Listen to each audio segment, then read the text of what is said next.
Okay, this is a video. It's a continuing in our series of videos on cost of capital. I'm about to get to the interesting part.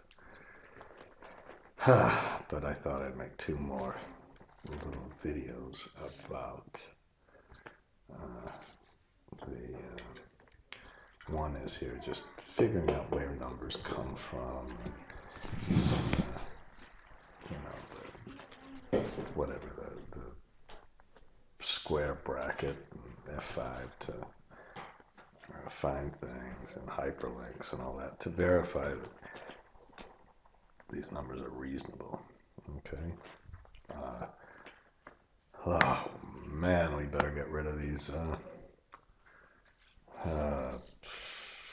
grid lines, or else somebody. We better get rid of those, and we better make our thing look good. All right. Oops. And so in this video, sorry if I'm not perky enough tonight. I just got lost for an hour and a half trying to find out what I have to teach tomorrow. Copenhagen, beautiful city, but I haven't figured out anything. And then I hope I'll find it tomorrow morning. And then I lost my passport a couple of days ago. Sucks. Sorry, I shouldn't swear. So we're going to show you how to find we're going to discuss how the sheet names are created in this file, how to find stuff, how to use a hyperlink, a little bit more on using true false, just to review some shortcut keys, and I want to explain this macro on how to recalculate, and a couple of other things about applying stuff to the data. Okay, so let's go to one of the sheets. All right, remember, let's go back. This is the notes, and remember, we're reading in 8 different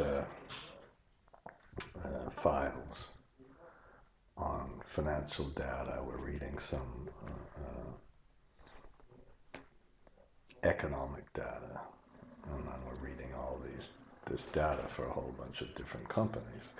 And each time we read it, we're going to put it in a new sheet. So we're going to have a separate sheet on stock prices.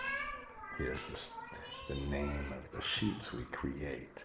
And you create these sheet names, and you can look at the macro. When you click on the macro and look at it, you'll see that there's this reads all the stocks, but the really important one is the one that says read the URL.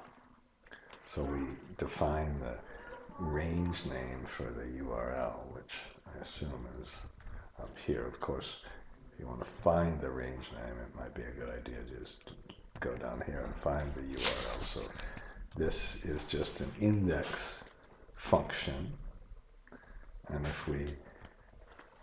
basically we type 1 and then 2. Whenever you do this, the calculation is all manual. So each time it reads a different URL. Okay, I'm just trying to explain this so it's a little more transparent and a little more not some kind of magical thing or anything. So each time you read it,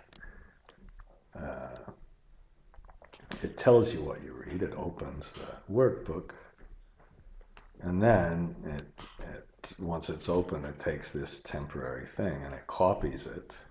Here's a key thing. It pastes special as values, okay, into a new sheet. We go back into our big file here, okay, and then it makes the active sheet name the range ticker and plus the range sheet names, and so range sheet names. Let's find sheet names. Whoops, I didn't want to do that. .url code. So let's go to our sheet names, and then we we put that plus we put the URL code, which is up here, I think. URL code. Well, that's the cell. That's the, so it's 341. Okay. That was a bad explanation, but whatever. It creates a bunch of range names. It creates a bunch of the sheet names. Okay. And then how do we find out? How do we make sure all these horrible sheet names? Now, when it does this, it puts it kind of in a really bad way. It takes all the way out of the advertisement, but it doesn't format anything or anything like that. How does it all work? And the way it all works is just with the match index and indirect. Indirect is the key one here. So these sheet names are very, very important. Okay. Now let's kind of see how they work a little bit. So now we've talked about the sheet names a little. Let's go to this. Now this thing where I put a bracket and a C. Now you can buy your programs, or even kind of gave you on a disk, I think. Okay, I'm making files here, but if you go to chapter 1, go to chapter 1. Okay, and then you go to folder 12, and then you go to the one that's called Explode. It's one of these things that allows you to see it. But I think this is kind of good enough. Let's go to like this value driver formula. So let's say I want to find out where the PE ratio. I press Control and square bracket. And it takes me to the PE ratio. If I want to go backwards, I press F5 and enter. Control square bracket again, and control square bracket again. It keeps kind of taking me to the source data pretty well, even when it's in another sheet. And F5 again keeps taking you back. So I think that's pretty good. This didn't work after I did it all, but it really does normally work pretty well. Okay, I suppose I better do another one. Let's say I want to find why this crazy number came from. So it came from this cost of capital sheet, and then it came from this EV to EBITDA sheet, and you can kind of see how it was calculated. Okay, see if F5 works now. It probably doesn't. Takes you kind of back a little bit, but it doesn't go all the way back. It kind of just goes back one, but that's normally just fine. Okay, and I find that very helpful in this sheet to find out where things come from, particularly the difficult sheets. Now, if on some of these things, unfortunately, like on this EV to EBITDA trend analysis, I've got a whole bunch of things here. I don't know if there's an easy way to click on this. Perhaps there is. I'm not really very good at this, but if you press F5, it kind of takes you to where this one came from. So this one came from that sheet. Okay, and then here's more important thing. If the problem here is when we go to the sheets that really have the detailed data, like this cost of capital data, there are two things that are used. One is the indirect and all that. Match and indirect are all used, but sometimes it uses this partial sheet. Now, if you really want to find this, I suppose you could. It's hard to find this because this is it doesn't tell you what the sheet name is because you're using the indirect. So if you want to find out really where this came from, what you do is you look at this macro. You don't have to look at it, but it's a macro that all it does is it takes it goes around a loop, and then it says, okay, find A1 in the sheet name. That's what it's really doing, and then put a hyperlink on it.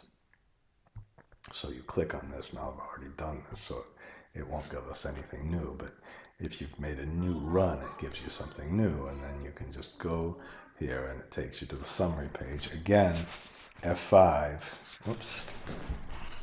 It's dark, so I can't see what I'm doing. Pressing. Whoops. Oh, shoot. That was F6. F5 5 hopefully takes you back. So if we want to look at this, whoever this was, and the summary sheet, we look here. Of course, you can reformat these. Kind of don't insert or delete a row though, because that's the only thing. It kind of just reads this stuff directly. And in a second video, we're talking about how we adjust for these M's and billions and all that kind of stuff. All right, but oops, I should have been pressing F5 here.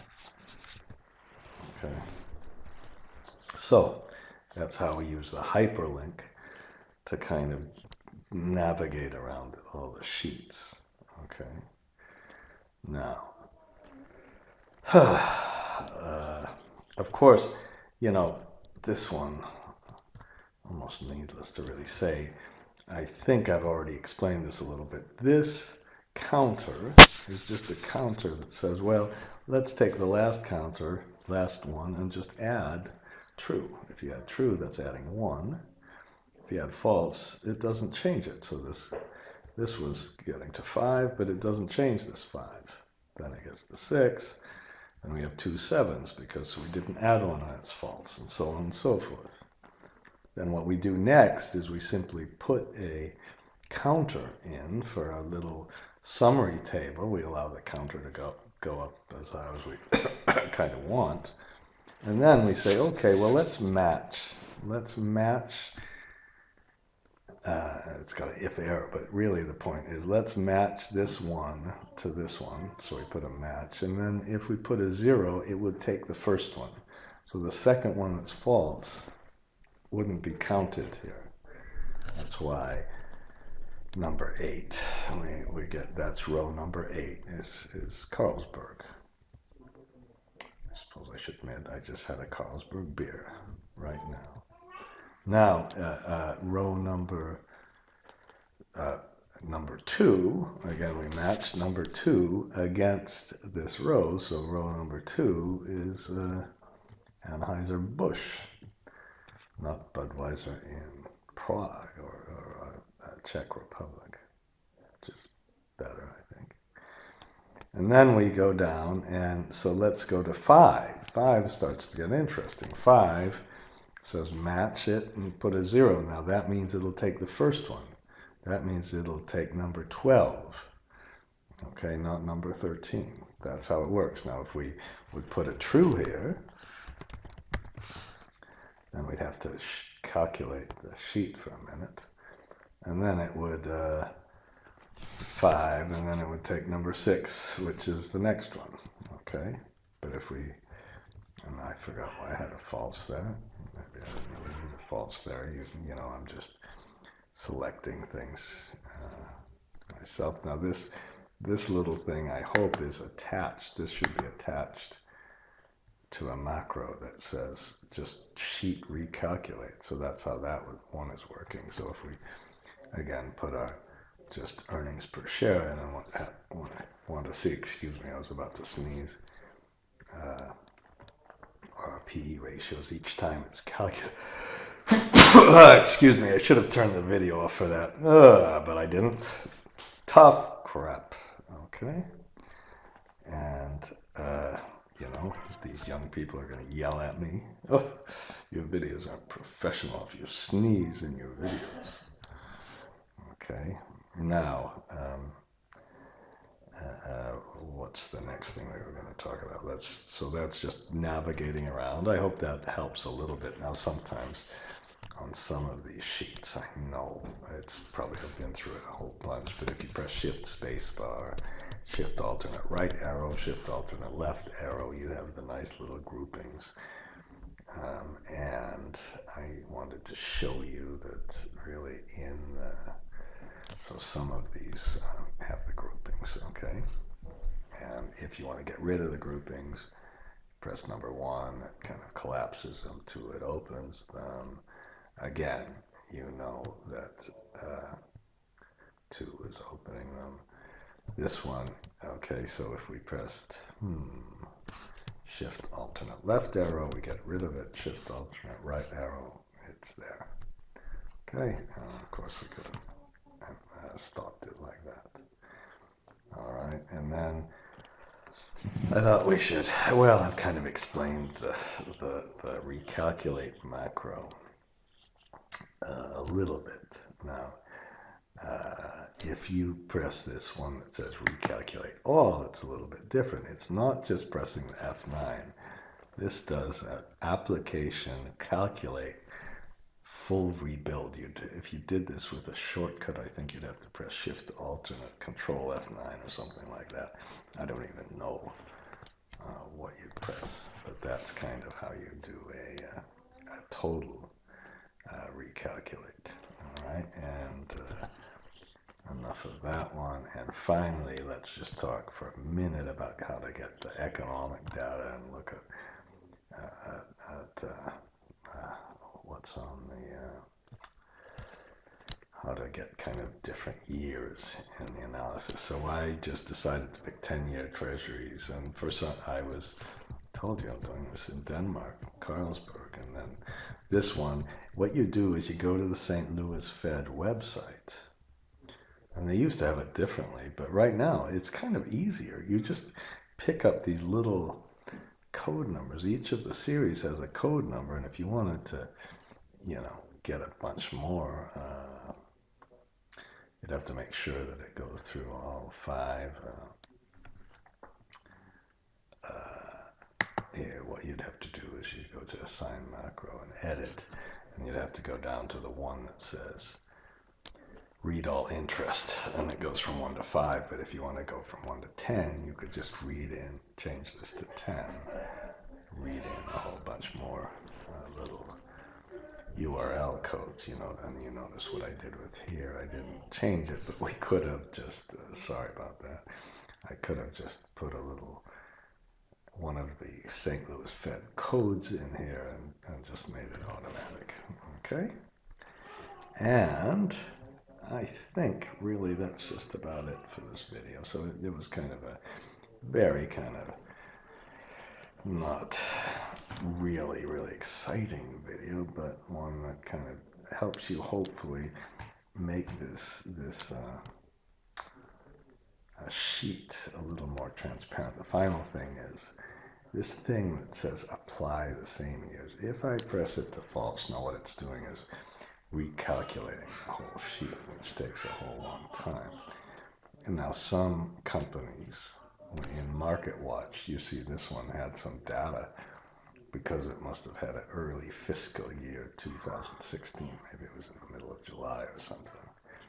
So instead of doing that, maybe probably more often what you want is just to get 5 years of data and call them, so for this fourth company, which is whoever they are, and this company, again, whoever they are, I can't remember the names, we'll get just in which row. This is in the first year it's this, in the second year it's this. We'll just get 5 years of data and make it all consistent, okay? If it's like this, if it was off like this, then what would happen is that you'd have no data for 2011 for those companies, but you would have data for 2016. I think it's better probably just to keep them consistent. Again, okay, I was going to show you the EV to EBITDA ratio or something like that, but I think I won't. All right, so that's that, and that's enough of that. Kind of just trying to make the cost of capital analysis spreadsheet or workbook a little more transparent.